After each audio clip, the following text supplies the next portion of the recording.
Welcome to the 2 plus 2 equals 5 podcast, the place where the rules are optional.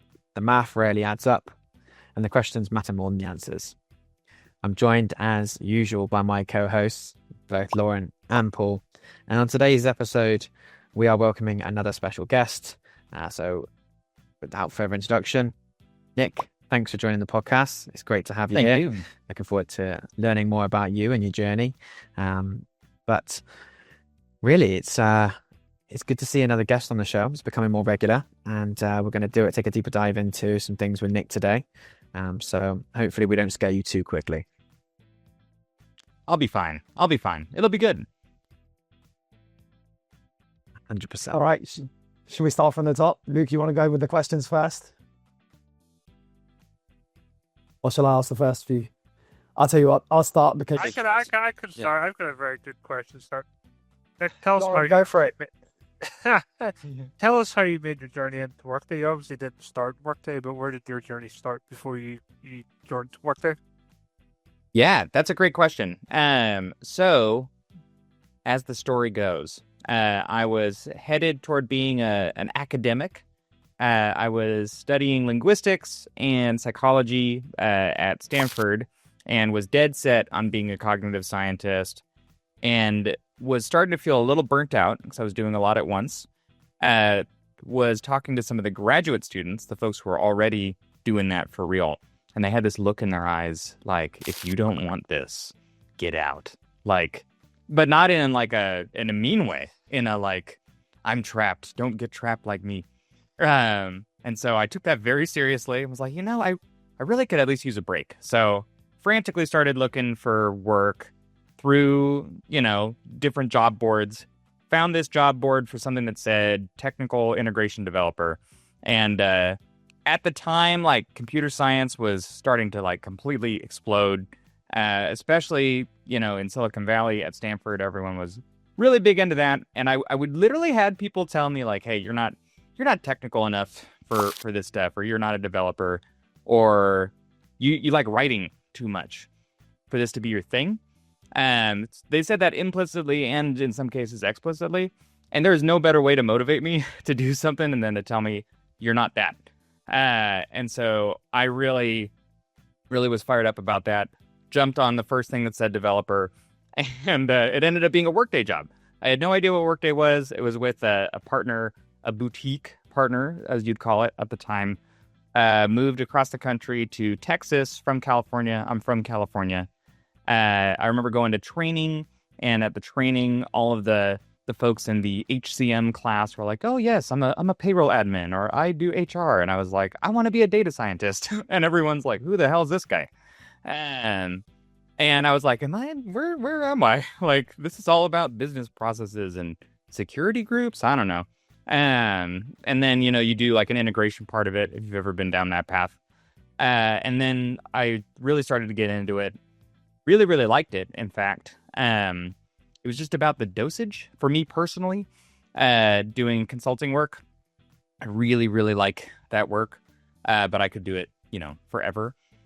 So thank goodness there was a team at the time called Field Readiness at Workday, and they would like beam onto our computers every Friday.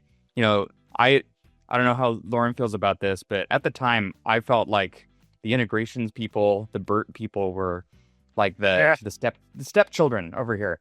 There's nothing for you on Community. There's like one little forum section, and you pray to God that Doug Lee will answer your question before you go to bed that night, so you can solve whatever you need to solve. And so this Friday call was like amazing. They were talking about my stuff. They honestly were super fun. I wanted to be one of them, and just at this moment where I was like, I really could use a change. They happened to have an opening. I don't know how the timing worked out just like that. Of course, now I know that my current manager and friend, Ryan Basilio, had left the team, so I ended up backfilling him. There's so many rhymes in the story, which is really fun. But I ended up being able to work on that team, so was starstruck. I'm still starstruck. Eventually transitioned over to being in developer relations when they spun that up about 4 years ago. And so the rest is history. But it was a very zigzaggy, accidental road to Workday, by complete accident to Texas by complete accident. And the rest is history. Yeah. I haven't actually spoken to Ryan in a while. That's another name we could get on here at some point. How is he? Is he keeping well? Yeah, he's keeping well. He's got a young kid who just turned 1 who's very, very busy. But yeah, we talk all the time, so he's doing well. Nice, nice. Yeah. What's been your Nick, most? you what's went- been the most? Go ahead, You Paul. first. No, you first, Lauren. I'll always suppose jump so. in. Don't What's worry. What's been your most fascinating part of the Workday part of the business you've been in? You've obviously been in 3 or 4 roles within Workday. What did you find the most fascinating? Yeah. So frankly, I feel like I keep getting closer and closer to the center of the onion. From before, when I was a partner, you learn what you can through these calls, and they kind of poke holes, and you can see information leaking out on community about how things really work, or maybe you get on a support ticket and details are referenced, and you're like, wow, what the heck does that mean? I don't know, but it sounds cool. You're trying to figure out the puzzle of like what makes Workday tick. And so in each of these successive roles, I've gotten closer and closer to like the actual product team. I technically am on the actual product team in what we call our outbound function, which just means talking about it, being able to preach about what we're doing. So to me, what's been fascinating is seeing how it's made and being able to influence how features get developed. I care a lot about developer experience. I'm very noisy when something isn't working the way I expect. And so I really relish the chance to do that, and now to lead a team that does that on behalf of people all over the world. So fascinating wise, it would be getting to be part of that like internal advocacy function. And then we have a conference as well that we run every year, and getting to see how that is done, truly like soup to nuts, has been extremely fascinating. I feel very like it's a privilege to get to do that and be a part of seeing how that works. Nick, you seem to go like from privileged establishment to another one. Stanford University. Talk to me about that. You were there a student, and then you worked there afterwards. Yeah, I was a student there. I figured out I really wanted to do something called symbolic systems, which is just a fancy pants way of saying cognitive science. They called it their own thing back in the 80s or something like that. Actually, I'll back up a second and say this like gets into some weird niche American college football stuff. But my parents are fans of rival schools, essentially. Okay. So I imagine it would be a lot like having rival football clubs that you're fans of. Like we have ornaments on the Christmas tree, and whoever's school did better, that one went higher on the tree. But I never dreamt of going to Stanford until my dad took me to a college football game, an American football game, and Stanford, who was terrible at that game at the time, completely destroyed the team that was supposed to be good. And I was like, wow, Stanford, could never get in there, but I'll check it out. And so I go to the website, and I would actually love to go in one of those archive.org sites to see what it looked like, because at the time it seemed amazing. And I'm sure now it looks really janky, and I'm sure the frame rate is horrible. But at the time, I was like, whoa, this is super cool. And there's these slideshows of all the cool things. And at the very, very end was a slide of these guys in red jackets, and some a cappella group, the Stanford Mendicants. And I was like, I love singing. I love harmonizing. I learned to sing with my mom growing up, learned to harmonize with my mom growing up. I would love to do something like that. And so somehow was able to get in to Stanford. And that was the first thing I did was try to find an a cappella group, and ended up joining that group, the Stanford Mendicants, and ended up leading that group my sophomore year. So yeah, there's so many weird left turns in life where it's if we hadn't gone to that game, I don't know that I would have gone to that school, And what I studied didn't really have a ton to do with Workday things. I was mostly just pissed off that people were telling me I couldn't do it, and I knew I was capable. So that's the super short version, but I did enjoy my time there. I was just stressed out of my mind. I had a high school sweetheart who's now my wife. But but that's like brutally difficult to be long distance. So like I remember it fondly, but I do remember most of the time I was like, man, I just can't wait to be with the person I want to be with, you know? But yeah, it set me up for some good things. It's definitely a challenging place to learn, but a beautiful place too. And what about hobbies? We've spoken about work, developing, coding, stuff that you wanted to do was football a hobby, or did you have other hobbies? Yeah. Music's a big one for me. Playing guitar, piano, singing. Hobby. I really do love playing video games these days, especially with my kids. Like Pokemon, that's been a big one. Got them playing the original games from the 90s on like an actual Game Boy. And then we bonded with them. Red or blue? Yeah, so as a kid, I think I had red, and then I got yellow. And then each of the kids, the two oldest kids, were like most ready for this, so they have been picking a version and going with that, and then going to the next games and picking a version. So I still think they're on like the second generation, but it's been really, really fulfilling to bond with them over that.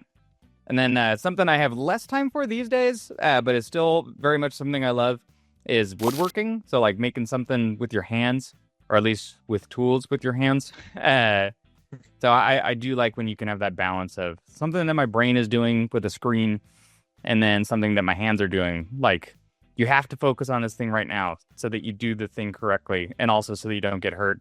It's hard to be stressed about other life things when you have to cut something correctly, and you want to keep all your digits, you know? So there's something very zen about that. So we have some pieces in my house that I've gotten to make, and it's nice knowing like, oh, in theory, I could make these things. I have less time now with my current job role, but I do love that as well. What's the best thing we've made? The best thing I've made, in my opinion, is like an entertainment unit. It's on my Instagram, but it's kind of mid-century modern. It combines like a bunch of different things I'd seen online. It's got these like, there's a better word for it, I think a reeded door, you'd call it, like really tiny grooves in the door as you push them, and it opens up. And if even the 5-year-old can open it and close it successfully, I think that's a good sign. So that I'm really proud of. Took forever. I do not have time to do that again right now. But yes, you're doing it. I love woodwork. I think woodwork's amazing. Yeah, I just did my son's bedrooms. Instead of buying them a bunk bed, I did a custom bunk bed for them. A nice little room on the top bunk. Now they want a slide, so I've got to add a slide to it. I love it. I love it. I love working with my hands. I think I tell the guys before as well, in our jobs, when we're coding or when we're doing sales or when we're doing consulting work, it's really difficult to sometimes at the end of the day to see what you've achieved. And even sometimes you work for 6 months on a project and it goes live and the joy is there, but you don't actually physically see anything. Where'd it go? Yeah, exactly. You know, you go home and you want to tell your wife you did something. You're like, she's like, what did you do? And he's like, but woodwork. Yeah. I love it. But what does it do for you? What does woodwork do for me? Yeah. So it could be considered cliche at this point, but during the pandemic in particular is when I got into it. Our third kid, who's now 5, she had just been born, and we have 2 boys and a girl. We wanted to get her something to hang like bows, like cute little bows.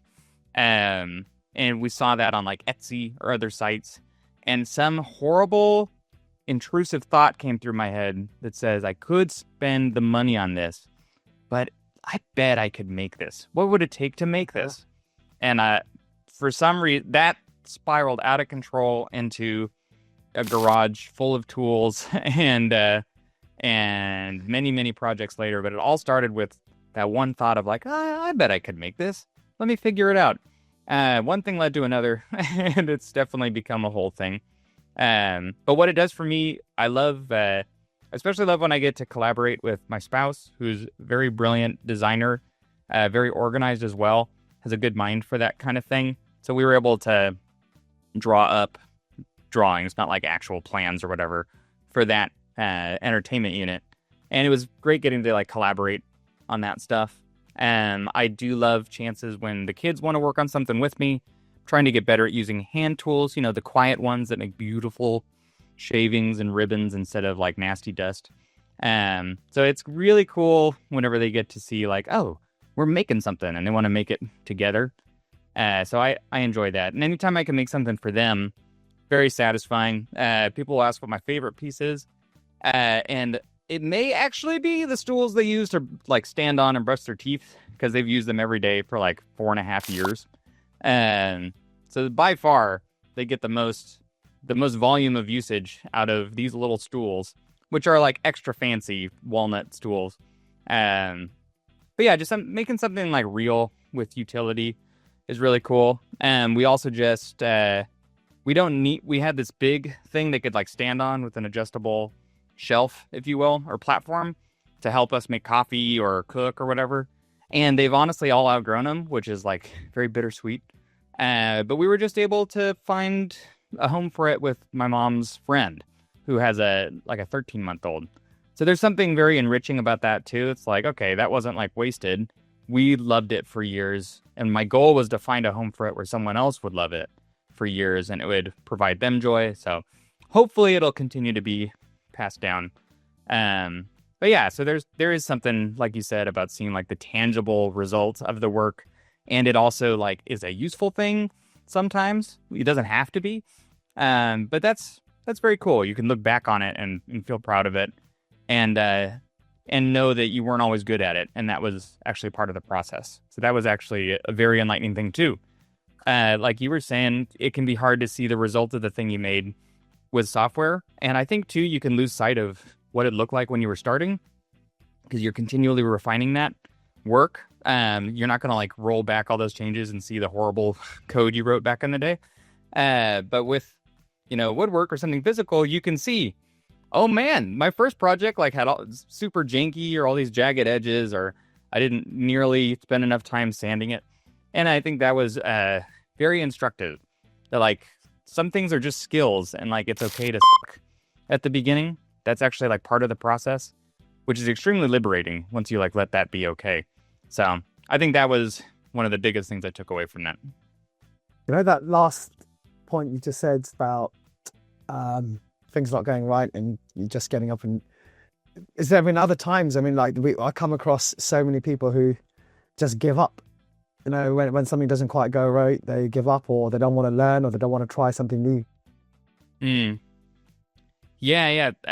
So you just want to know, were there times where I gave up, or just what I felt? Yeah, no. Well, I don't. You don't look like the person that gave up. So what I wanted, the question was, were there times where people told you to give up, or people told you were going down the wrong path, or even if it isn't something fun, and how do you? I guess a lot of people just don't have the courage to keep following what they want to do. Yeah. Yeah, definitely. So I have like some mild, I always modify it, but I have some like muscle tightness from cerebral palsy. So there have been cases where like it took me forever to learn how to ride a bike, and I did not need to do that, for instance, at all. I do wonder in the back of my head, I wrote like an admissions essay to Stanford about this. I feel like that had to have helped, but it was totally honest. Like, things like that where folks will say like, you don't need to do that. Like, we can just help you with this, or you can just do something else or get a powered thing. But that was always really motivating to me. Like, I want to do this. I know I can do this. So that's like one example where there were many cases related to that, where I did not need to do more, or the expectations had already been lowered in other people's minds of what I could do physically. But I challenged myself anyway. Might not have done that every time. But that's a big one for me. And then, according to legend, my father-in-law is a very, very handy person. Has basically reconstructed his entire house like multiple times. I learned most of the non-woodworking handyman stuff from him. And he's good at this. I don't think he'll ever see this, and I don't care. He once said to someone in like a shop that oh yeah, he's not, what do you say? He's not mechanical, so help him understand blah blah blah. Like he was speaking about me, which had the same exact effect as the oh, you can't be a developer kind of thing. You know, it just made, I channeled all that energy into like, heck yeah, I can be. Like I do this. It's hard to explain, like you said. I do this on computer and with people and systems all the time. These are just systems too. I've made horribly obtuse analogies of like integrating these systems is just like, you know, putting all these pieces together, you know, and joinery and, you know, or electrical work or plumbing. There are many rhymes between that kind of work of like, there's a good way to do it, a right way to do it, and all that jazz. Nice. What's your next challenge? You're at Workday. I guess before you do that, actually, when I read your job title, developer relations. Yeah. What in layman's terms, what does that mean? What do you do? Yeah. So my job is to activate and engage an ever-growing pool of builders, people that we want to build things with Workday. We want them to integrate with Workday. We want them to build custom experiences with Workday. If they do technical Workday things and they don't count themselves as that group, it's my job to get them to see themselves as a Workday developer. We have a stated goal to double the number of Workday developers in the ecosystem. A lot of that will come down to convincing net new people like me back in the day to do this out of college or out of university, because I actually do think it's a worthwhile career and there's plenty of opportunities. I'm sure as a staffing partner, you agree. So I got asked this question multiple times over the weekend at my kid's birthday of what is developer relations? And for some people, they're like, well, it's in the job title. Like, that seems clear. And other people are like, what the heck are you talking about? So it really is about building community for developers, you know, namely through our conference, our annual DevCon, developer conference. Cute, right? I need to come to that next year, to be honest. I've been missing it every year. Yeah, we would love to have you. Yeah. Highly recommend it. I've been to a couple. Really good. And I've won one, you know, I didn't win. I think we came second. Yeah, great. That's fantastic. Yeah, so there's different pitches I could give, but it's almost pastoral, not in the sheep way, but almost, you know, it's an almost pastoral role of like community and nurturing and leadership and all that jazz. Was that alien to you? I mean, I guess a lot of developers building communities is quite the opposite, right? Of what their personalities. How easy was that for you to make that switch over? It was easy for me. I don't think it'd be easy for everyone. I grew up in environments where that was a huge part of our culture of literally being in like a church setting. And, you know, I don't want to oversell it, but that has always appealed to me. At least that community. There are parts of that, very good parts of that remain with me to this day. Not every part of it does, but there are good things that I take away from having that community and seeing, like, you know, they literally call this role developer evangelism in some circles. I think Apple came up with that back in the 80s, according to the developer relations book on my desk. But yeah, no, you're right. I mean, like, you're like, hey, like, community, like, these people just want to build. And there's actually a book I have everybody get called Developer Marketing Doesn't Exist.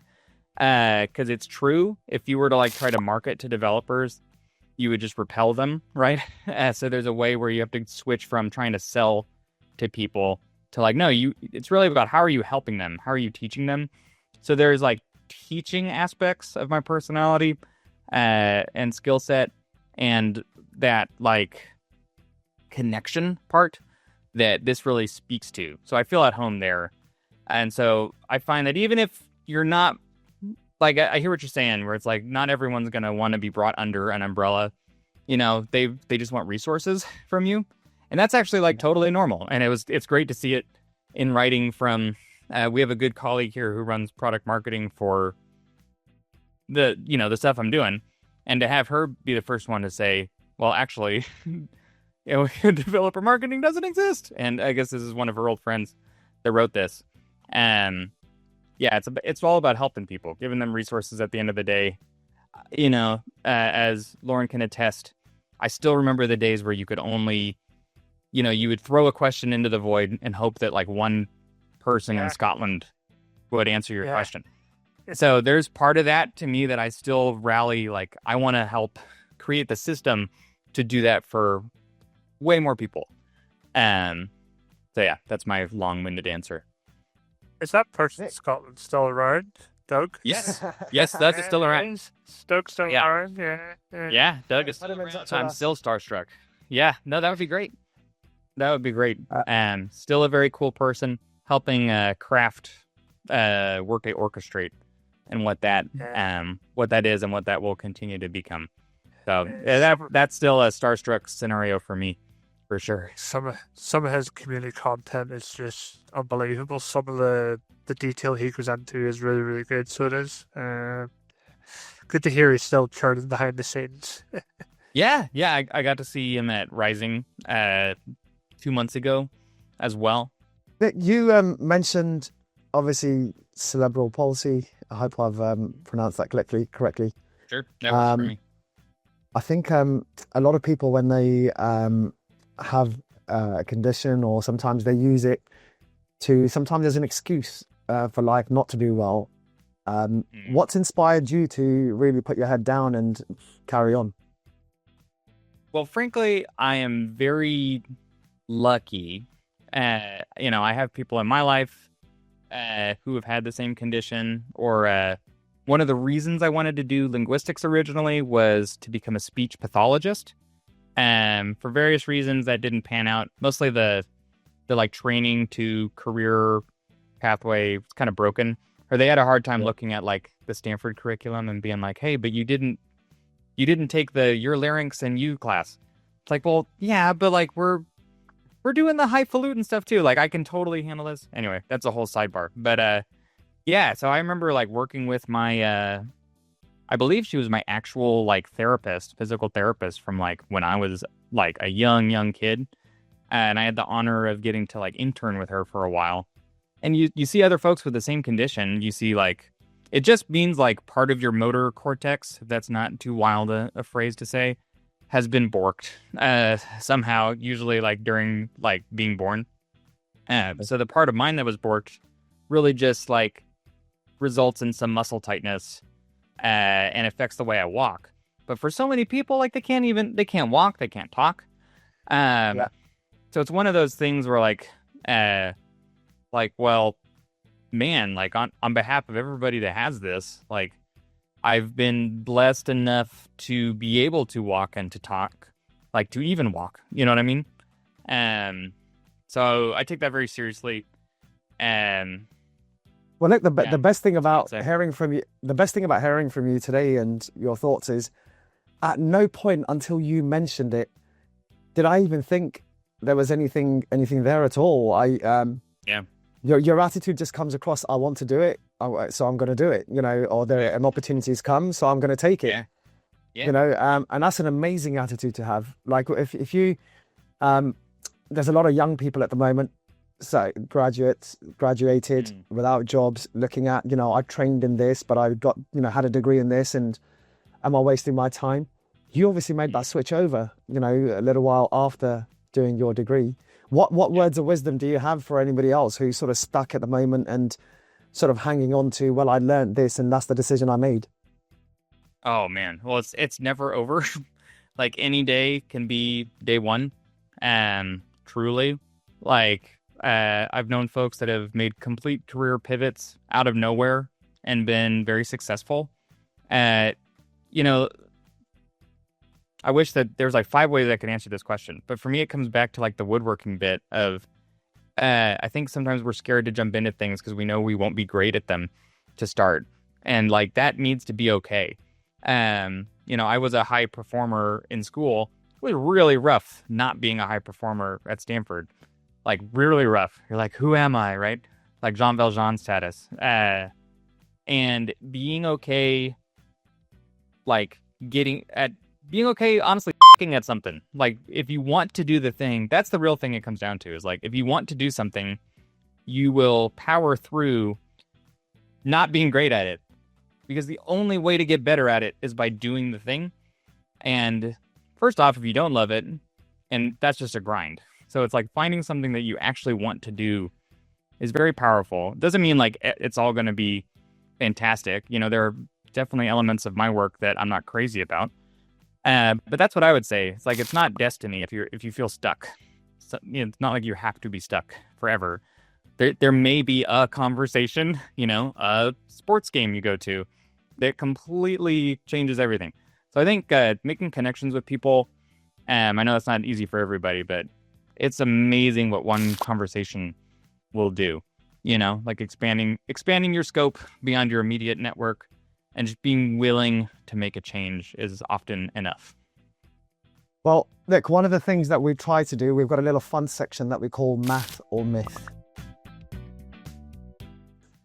Basically, there's so many equations, so many sayings that people get, like you must hard work or you must do this. So just a few questions, 5 to 6 questions. Math means yes, according to you, is true. Myth means it's all so please feel free to use the language that you want. All right, here we go. Great. Math or myth. The first one, hard work guarantees success. Myth. Nice. Manifestation works. To some degree, math. Okay. Anywhere where it's worked for you? Sorry, say it again. And anywhere where it's worked for you? Believing you can do the thing is hugely predictive of if you're actually going to do the thing. There is a mind over matter bit to life. There's perception really is reality. We were even telling our kids this yesterday. Like, if you think you can't do it, you're probably not going to do it. Doesn't mean if you think you can do it, you will do it. But I think there is some truth. There's a lot of truth to that. Okay, one more for you. Money buys happiness. Definite myth. It does buy groceries, though, which is nice. It does buy groceries and some nice things. Oh, it helps. Yes. So, social media has made us lonelier. I think that's math. I do. I think the amount of people I've seen get stuck in it. Burnout means you cared too much. Ooh. That's a spicy one. That is. We've got some clever people writing questions for us. It's definitely not me. There is truth to that. I'll say overall myth, only because you can totally be burnt out doing things that you do not care about. But I have been burnt out from kind of overexposing myself to things, or caring a little too much about things that are wildly out of my control. So you're basically just setting yourselves up for more of that for more of that energy loss. And the last one, nice, thank you. The last one for you is, I guess this is where a lot of people aren't really themselves at work, right? So is authenticity just another performance? Ooh. Extra spice. We could spend an hour talking about that, There is a lack that life is a sales pitch. Yeah. I mean, there's a lack of performance to being authentic. I think bringing the right amount of authenticity requires some performance. I'm trying to think of what's halfway between math and myth. I don't want to say myth on the show, but there you go. That's a fascinating one. I think perhaps we should have you back and do a podcast just on that. Yeah, that would be great. Yeah, I don't know. What do you guys think? Or is that against the rules? No. I think we should definitely get you back. I think that's a really good topic. Whoever wrote that question. Yeah. It can be. Nick. Yeah. We've learned a lot from you today. A good one. Yeah. No. I think there's some really valuable advice there, and you'll be surprised at how many times, like even the estate, that house, the group of houses that we live in, the number of times the young teenagers will, you're standing there talking to them and they'll ask you the question like, do I really need to work hard? And sometimes I can't just even fathom the questions that they ask, and I think it's good advice for people that are listening of what to do. Nick, I would like to take the opportunity just to thank you for coming on to the podcast today. It's been a real Thank you. insightful insight to your journey. As Paul said, we'll probably get you on again in the not too distant future because there's probably more conversations to have. That'd be great. But I'd like to thank the listeners for tuning in. If you enjoyed this episode, we'll see you again in a couple of weeks' time. If you don't, we'll still be here doing the math that just doesn't add up. Yeah. Thank you, everyone, and see you next time.